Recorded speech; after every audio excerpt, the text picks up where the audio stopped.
Sobrang taas ang tingin ko sa'yo dati. Idol na idol kita. Hindi ka lang maganda. Magaling ka sumayaw. Okay ka rin makipag-usap sa followers mo sa TikTok.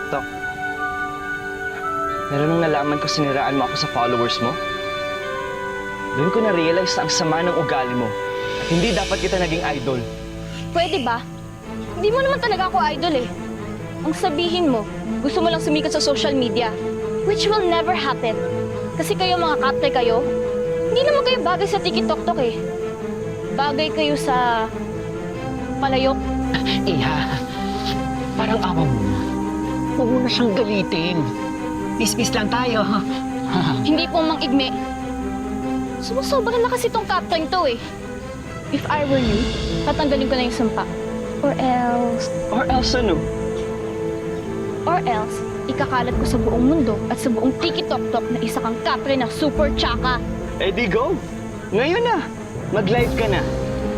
Pero hanggat hindi ka nagsisincere na sorry sa akin, hindi ko tatanggalin ang sumpa mo. What? You know? Yan! Angel! Sayaw ka na! Tigil mo yan! Itigilin mo yan! Itigil mo! Itigil mo yan! Iha, halika na. Iha, halika na. Halika na. Itigil mo yan! Itigil mo Ang yan! galing eh! Ilayo mo nga. Itigil mo yan! Sige pa! Ngayon ka magbukas sumasay mo! Itigil mo yan! Halika na, Iha. Sumuko ka rin! Tayo. Halika na. Wait lang! Igme! Kumalis na tayo dito.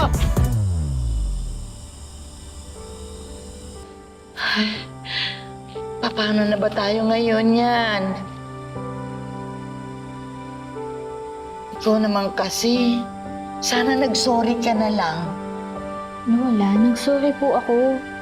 Siya naman po yung ayaw tanggapin yung sorry ko eh. Kasi hindi ka sincere. Ang paghingi ng sorry nanggagaling dito. Wala na po siya. Ha? Ano na lang mangyayari? Habang buhay ka na lang magsasasayaw habang may music? Habang buhay ka na lang bang pagtatawanan ng mga tao? Lola, lang po ako. Alam niyo po bakit? Oh, Kasi meron po akong noise cancelling headphones. So, kapag di ko po narinig yung music, di po ako sasayaw-sayaw. Kaya dapat, yung captain niyan, siya po yung matakot sa akin. Alam niyo po bakit? bakit? Kasi bubunag ko po sa buong mundo na isa siyang tsaka na kapre. Ay, Apo, huwag mo gagawin yun. Huwag mo gagawin yun.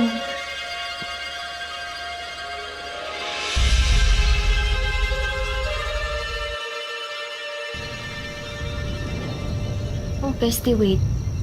May point si Lola. Paano kung mas lalo ka mapahama kung i-expose mo pa yung kapre na yan? Tsaka sa tingin mo ba may maniniwala? Daphne, kung ikaw duwag, pes ako hindi. Bestie, concerned lang ako. I'm just trying to help.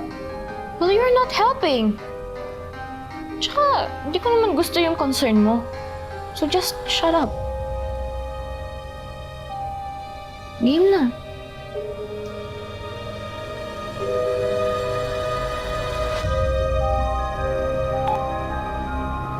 Check mo dyan. Bilis. Hi, Daphne girl! Pakisabi naman sa BFF mo na si Angel. Maraming fans nagre-request. Dance showdown daw kami dito sa TikTok. Ultimate Showdown. Ano, G?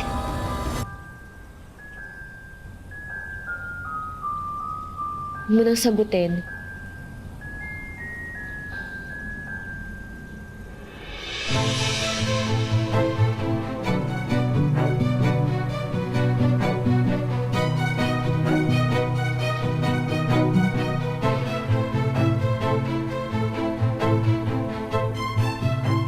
Iba talaga mag-joke si Angel, guys. Ginamit pa ang account ng kaibigan. So ano, Angel? Let's fight! On the dance floor.